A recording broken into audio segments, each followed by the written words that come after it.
સાળંગપુરના કષ્ટભંજન હનુમાનજી મંદિર ખાતે આજે મંગળવારના પવિત્ર દિવસ નિમિત્તે દાદાને ફૂલનો શણગાર અને વાઘા પહેરાવવામાં આવ્યા હતા. સાથોસાથ મારુતિ યજ્ઞનું આયોજન કરવામાં આવ્યું હતું. મોટી સંખ્યામાં લોકોએ આહુતિ હોમી દર્શનનો લાભ લીધો હતો.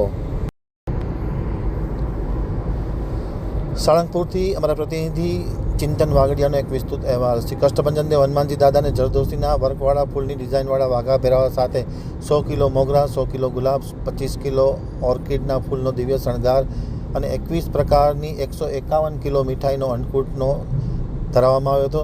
સાળંગપુર કષ્ટભંજન હનુમાનજી મંદિર ખાતે શાસ્ત્રી સ્વામી હરિપ્રકાશદાસજી અથાણાની પ્રેરણાથી કોઠારી વિવેક સાગરદાસજી સ્વામીના માર્ગદર્શન તળે આજે મંગળવારનો દિવસ હોય ત્યારે દાદાને વિશેષ શણગાર અને અન્નકૂટ ધરાવવામાં આવ્યો હતો.